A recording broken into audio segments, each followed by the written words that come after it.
எங்கள் காவலாம் சூசை தந்தையின் மங்களங்கள் எங்கும் சொல்லி இங்கு பாடுவோம். எங்கள் காவலாம் சூசை தந்தையின் மங்களங்கள் எங்கும் சொல்லி இங்கு பாடுவோம். அன்பு மிக்கவர்களே, உழைப்பின் மேன்மை அறிந்து கொள்ள இன்று ஒரு பெருவிழா கொண்டாடப்படுகிறது. அனைத்து உழைப்பாளிகளை நினைவு கூற இதோ அவர்களுக்காக ஒரு பாதுகாவலர் இருந்து அவர்களை வழி நடத்துகிறார் என்று வார்த்தையும் சொல்லித் தருகிறது. எந்த தொழிலும் நம் வாழ்வை உயர்த்துவதாகத்தான் இருக்கிறது என்பதை தொழிலின் மேன்மையை வார்த்தை சொல்லித் தருகிறது. வாங்க, உழைப்பின் மேன்மை அறிந்து கொள்ள வார்த்தையோடு ஒரு பயணம் செய்வோம். Praise the Lord. இயேசுவுக்கே புகழ், இயேசுவுக்கே நன்றி. எனக்கு அருமை மிக்கவர்களே, இதோ மாதத்தின் முதல் நாள் மே 1 உழைப்பாளர்களை நினைவு கூறுகின்ற இந்த நன்னாளில், இந்த முதல் நாளிலே இறைவன் இந்த மாதம் முழுவதும் உங்களையும் உங்கள் குடும்பங்களையும் நீங்கள் ஏறெடுத்து செய்கின்ற ஒவ்வொரு தொழிலையும் ஆசீர்வதிக்கிறார். நன்றிகளோடும் மகிமையோடும் அன்போடும் வார்த்தையை கேட்டு நாம் அறிந்து கொள்ளுவோம். அவரது அன்பு கரம் உங்களை என்றும் வழி நடத்துவதாக. எனக்கு அருமை மிக்கவர்களே, தாயாம் திரு அவை இன்று இயேசுவின் வளர்ப்பு தந்தையான புனித யோசேப்பை ஒரு விழாவெடுத்து கொண்டாடுகிறது. பொதுவாக இவரை பற்றி 2 விழாக்கள் இருக்கின்றன. மார்ச் 19ஆம் தேதி யோசேப்பு புனித கன்னிமரியாவின் கணவர் என்ற பெருவிழாவையும், மே 1 யோசேப்பு தொழிலாளர்களின் பாதுகாவலர் என்ற பெருவிழாவையும் நாம் கொண்டாடுகின்றோம். உழைப்பு ஒரு மனிதனை மாண்புள்ளவனாகவும் நேர்மையுள்ளவனாகவும் உயர வழிவகுக்கிறது என்று சொல்லுகிறார்கள். நாம் இன்று உழைப்பாளர்களின் தினத்தை கொண்டாடி கொண்டிருக்கிறோம் அன்பார்ந்தவர்களே. எனவே உழைப்பாளர்களின் பாதுகாவலரான புனித யோசேப்பு வழியாக ஒவ்வொரு உழைக்கின்ற மனிதர்களையும் இன்று நாம் நினைவு கூர்ந்து ஜெபிக்க வேண்டும் என்று திரு அவை நமக்கு நினைவூட்டுகிறது. இந்த யோசேப்பு நமது வாழ்விலை எதை என்று கற்றுத் தருகிறார்? இன்றைய வார்த்தை நமக்கு எதை சொல்லித் தருகிறது என்று சிந்தனை செய்து பார்க்கின்ற பொழுது, இவ்விழாவானது புனித 12ஆம் பத்திநாதரால் 1955ஆம் ஆண்டு திருச்சபைக்குள் கொண்டு வரப்பட்டு சிறப்பாக கொண்டாடப்பட்டு வருகிறது. புனித யோசேப்பு இறைவனின் மீது கொண்ட முழுமையான அன்பாலும் உழைப்பு இறைவனின் கொடை என்பதை உணர்ந்து அவருக்கு முழுமையாக கீழ்ப்படிந்து உழைப்பின் மேன்மையை இன்று நமக்கு கற்றுத் தருகிறார் அன்பார்ந்தவர்களே. சாலமோனின் ஞானம் 3:13 சொல்லுகிறது, நல்ல உழைப்பின் பயன் புகழ்ச்சிக்குரியது, நல்ல உழைப்பின் பயன் புகழ்ச்சிக்குரியது என்று சொல்லப்படுகிறது. உழைப்பு இறைவனால் அங்கீகரிக்கப்பட்ட கொடை என்று நாம் உணர வேண்டும் அன்பார்ந்தவர்களே. எனவே சீராக் ஞானம் 7:15 சொல்லுகிறது, கடும் உழைப்பையும் உழவு தொழிலையும் வெறுக்காதே, இவை உன்னத இறைவனால் ஏற்படுத்தப்பட்டவை என்று சொல்லப்படுகிறது.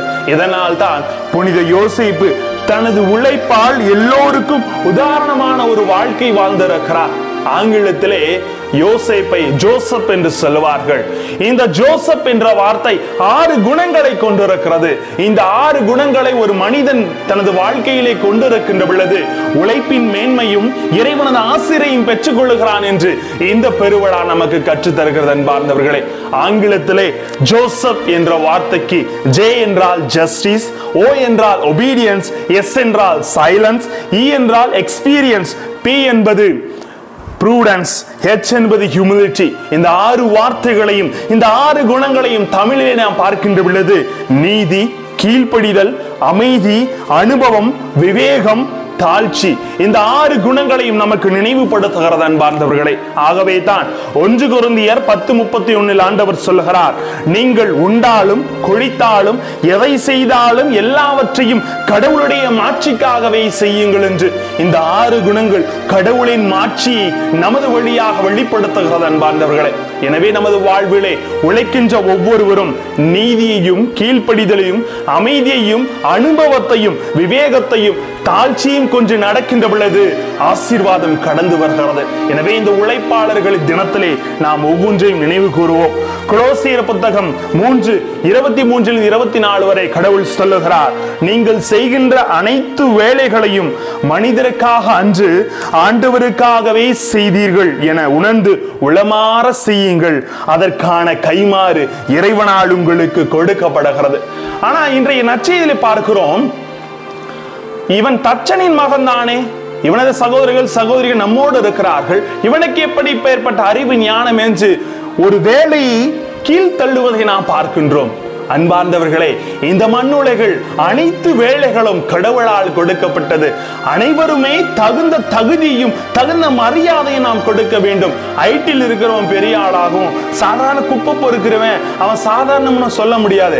அனைத்து வேலைகளும் சிறப்பானது ஒன்றுதான். அனைத்து வேலைகளும் அனைவருக்கும் உகந்ததாக இருக்கிறது. எனவே நாம் அனைவரும் ஒருவர் மற்றவரை சார்ந்துதான் இருக்கிறோம். இதைத்தான் இறைவன் இன்று நமக்கு கற்றுத் தருகிறார்.